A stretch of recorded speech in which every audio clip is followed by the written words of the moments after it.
Lahari suicide attempt చేయడంతో ఆనందని ఇంట్లో అందరూ కూడా నిందిస్తూ ఉంటారు. నువ్వు కూతురు జీవితం గురించి ఏమాత్రం ఆలోచించకుండా నీ కోడలు మాత్రమే బాగుండాలని కోరుకుంటున్నావు కదా ఆనంద. ఈరోజు నీ వల్లే లహరికి పరిస్థితి వచ్చింది. ఒక్క విషయం గుర్తుపెట్టుకో, పొరపాటున లహరికి ఏదైనా జరగకూడదు జరిగితే మేమంతా నిన్ను జీవితంలో క్షమించమని చెప్పి రాజేశ్వరరావు ఆనందని ఎంతగానో బాధపెడుతూ ఉంటాడు.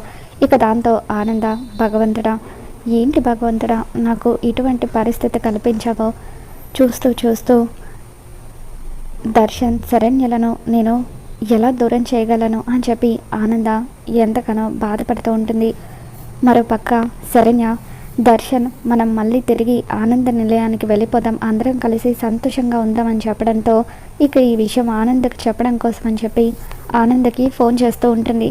ఇక 1-2 సార్లు ఆనంద ఫోన్ లిఫ్ట్ చేయదు. తర్వాత శరణ్య మళ్ళీ చేస్తూనే ఉంటుంది.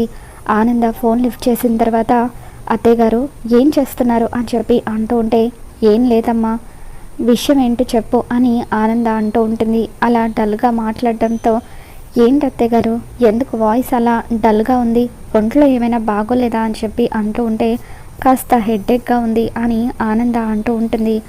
సరే అత్తయ్య గారు అయితే రెస్ట్ తీసుకోండి, నేను తర్వాత మాట్లాడతాను అని చెప్పి శరణ్య ఫోన్ పెట్టేశాక, అత్తయ్య గారు ఎప్పుడు కూడా ఇలా లేరు, ఎప్పుడు నవ్వుతూ గలగల మాట్లాడే అత్తయ్య గారు ఎందుకు ఇలా ఉన్నారో తెలుసుకోవాలని చెప్పి రోహిత్కి ఫోన్ చేస్తుంది. బావగారు, అత్తయ్య గారు ఎందుకు అలా డల్గా మాట్లాడుతున్నారో, అసలు ఏం జరిగిందని చెప్పి శరణ్య అడుగుతూ ఉంటే, అప్పుడు రోహిత్ ఇక్కడ చాలా జరుగుతున్నాయి శరణ్య అని చెప్పి లహరి సూసైడ్ అటెంప్ట్ చేసిన విషయం గురించి, ప్రస్తుతం లహరి చావు బతుకుల మధ్య హాస్పిటల్లో ఉందన్న విషయం గురించి మొత్తం కూడా రోహిత్ శరణ్యకి చెప్పేస్తాడు.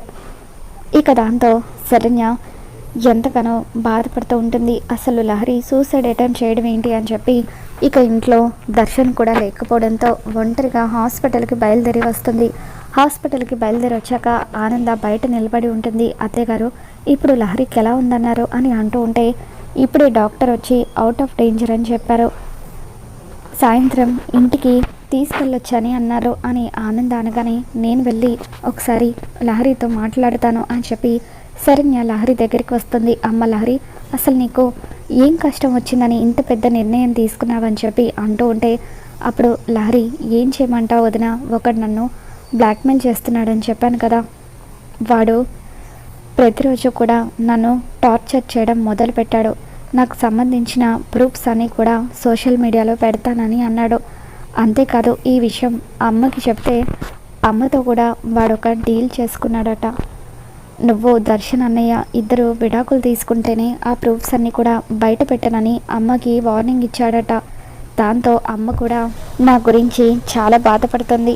ఇంతమంది నా వల్లే బాధపడుతున్నారు కదా వదిన, మీరు నా వల్ల విడాకులు తీసుకోవడం ఏంటి, అది కరెక్ట్ కాదనిపించింది, నా వల్ల మీరు విడిపోకూడదని అనిపించింది, అందుకే ఎలాగైనా సరే నేనే లేకపోతే అప్పుడు నా కుటుంబానికి ఎటువంటి బాధ ఉండదు కదా, అందుకే ఈ నిర్ణయం తీసుకున్నాను అని చెప్పి లహరి అంటూ ఉంటే, అప్పుడు శరణ్య, అమ్మ లహరి ఏంటమ్మా ఇది, ఇంత చిన్న విషయానికి ప్రాణాలు తీసుకుంటే ఈ ప్రపంచంలో ఎవరు కూడా ప్రాణాలతో ఉండరు, అయినా నీకు మన కుటుంబం అంతా కూడా అండగా ఉంది, అటువంటిది నువ్వు ఇటువంటి పిచ్చి పని చేయడం ఏంటమ్మా, నిన్ను కాపాడే శక్తి అవకాశం రెండు కూడా నాకున్నాయి, ఇక ఈ విషయాన్ని నాకు వదిలేసే, నీ జీవితం సంగతి నేను చూసుకుంటాను, నువ్వు నిశ్చింతగా ఇంటికి వెళ్ళిపో, అంతా కూడా నేను చూసుకుంటాను అని చెప్పి శరణ్య అంటూ ఉంటుంది. ఇక శరణ్య బయటకు వచ్చాక ఆనందతో, అత్తయ్య గారు లహరి విషయం గురించి మీరు ఎంతలా బాధపడుతున్నారో,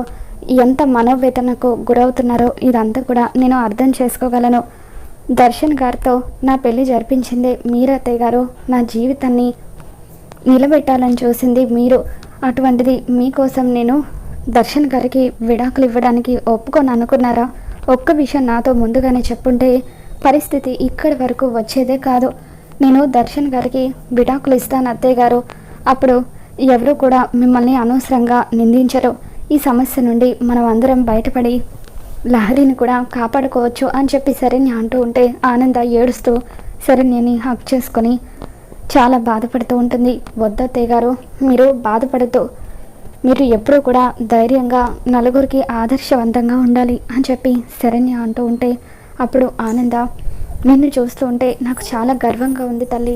ఆడపడుచు జీవితం గురించి ఆలోచిస్తూ నీ జీవితాన్ని కూడా త్యాగం చేయడానికి సిద్ధపడుతున్నావు. నిజంగా నీలాంటి గొప్ప అమ్మాయి మా ఇంటికి కోడలుగా రావడం మా అదృష్టం అని చెప్పి ఆనంద అంటూ ఉంటుంది. కానీ నువ్వు దర్శన్కి విడాకులు ఇవ్వడానికి ఎట్టి పరిస్థితుల్లోనూ నేను ఒప్పుకోనమ్మా. అలాగని లహరి జీవితానికి కూడా అన్యాయం జరగనివ్వను. ఈ సమస్యకు నేనే పరిష్కారం ఆలోచిస్తాను అని చెప్పి ఆనంద శరణ్యకి ధైర్యం చెప్తూ ఉంటుంది. కానీ నేను విడాకులు ఇవ్వకుండా ఈ సమస్యని అలా ఎలా పరిష్కరించాలి అత్తయ్యగారని చెప్పి శరణ్య అంటూ ఉంటే అందుకు నా దగ్గర ఒక ప్లాన్ ఉంది అని చెప్పి ఆనంద తన ప్లాన్ మొత్తం కూడా శరణ్యకి చెబుతూ ఉంటుంది. మరో పక్క అనన్య ఈ శరణ్య హాస్పిటల్కి వచ్చింది. ఆనంద తనని పక్కకు తీసుకెళ్ళి ఏదో మాట్లాడుతుంది. అసలు ఏం జరుగుతుంది?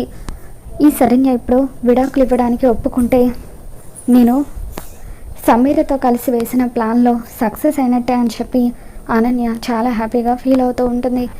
ఇక ఆనంద చెప్పిన ప్లాన్ మొత్తం విన్న తర్వాత శరణ్య, అలాగే అత్తయ్య గారు మీరు చెప్పినట్టుగానే చేద్దాం, మన కుటుంబాన్ని కాపాడుకుందామని చెప్పి శరణ్య అంటూ ఉంటుంది. దర్శన్ నువ్వు విడాకులు తీసుకోవాలని వాళ్ళు కోరుకుంటున్నారంటే ఖచ్చితంగా మీరిద్దరు విడాకులు తీసుకోవడం వల్ల వాళ్ళకేదో బెనిఫిట్ జరుగుతుంది. మీరు విడాకులు తీసుకోవడం వల్ల అందరికంటే ముఖ్యంగా బెనిఫిట్ పొందేది సమీర. కాబట్టి దీని వెనుక సమీర హస్తం కూడా ఉందేమోనని నాకు అనుమానంగా ఉంది.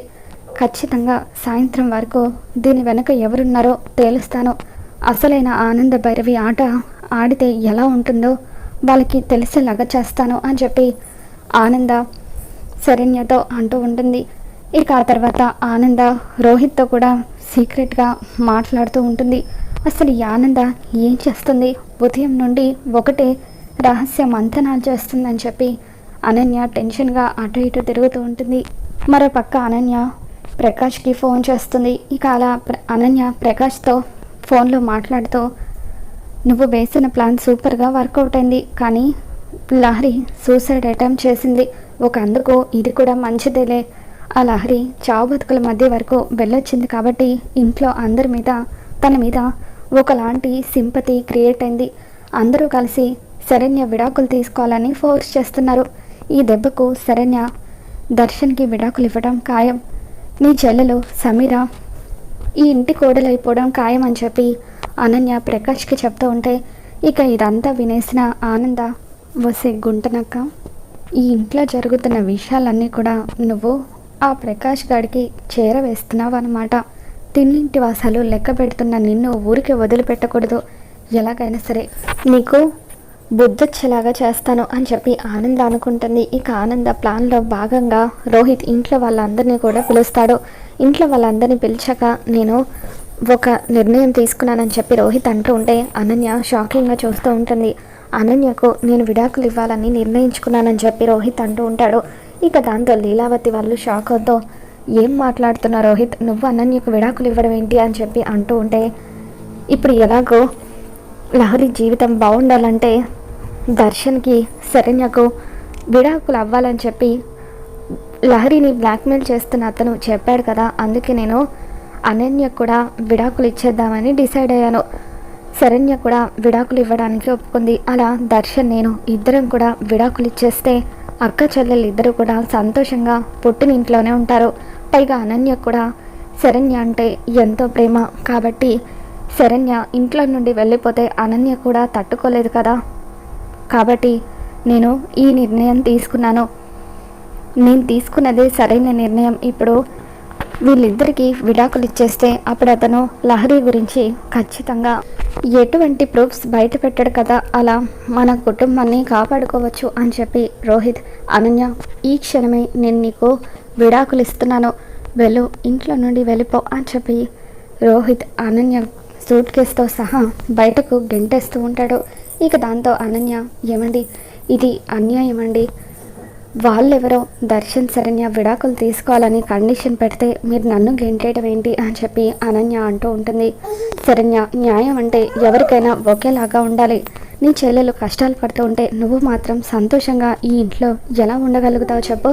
కాబట్టి నువ్వు కూడా నీ పుట్టినింటికే వెళ్ళిపో అని చెప్పి త్వరలోనే నీకు విడాకుల నోటీస్ కూడా వస్తుందంటూ అలా రోహిత్ అనన్యని మెడ పట్టుకొని బయటకు గెంటేస్తాడు. ఇక దాంతో అనన్య ఒక్కసారిగా షాక్ అవుతూ, ఇదేంటి, నేనేదో శరణ్యని టార్చర్ చేసి తనని ఇబ్బంది పెట్టుదాం అనుకుంటే ఇప్పుడు ఇదంతా కూడా నా మెడకే చుట్టుకొని నేను ఇబ్బంది పడాల్సి వచ్చేటట్టుందని చెప్పి ఎలాగైనా సరే దర్శన్ శరణ్య ఇద్దరు విడాకులు తీసుకోకుండా ఆపాలి, అప్పుడే నా విడాకులు కూడా ఆగిపోతాయని చెప్పి అనన్య అనుకుంటుంది. ఇక ఆ విధంగా మొత్తానికి ఆనంద భైరవి అయితే సూపర్గా ప్లాన్ చేసి దర్శన్ శరణ్య విడాకులు తీసుకోకుండా అడ్డుపడుతూ ఉంటుంది. మరి రాబోతున్న ఎపిసోడ్లో ఏం జరగబోతుందో మరి మన ఛానల్లో తెలుసుకుందాం. ఈ వీడియో మీకు నచ్చినట్లయితే ఒక లైక్ చేయండి.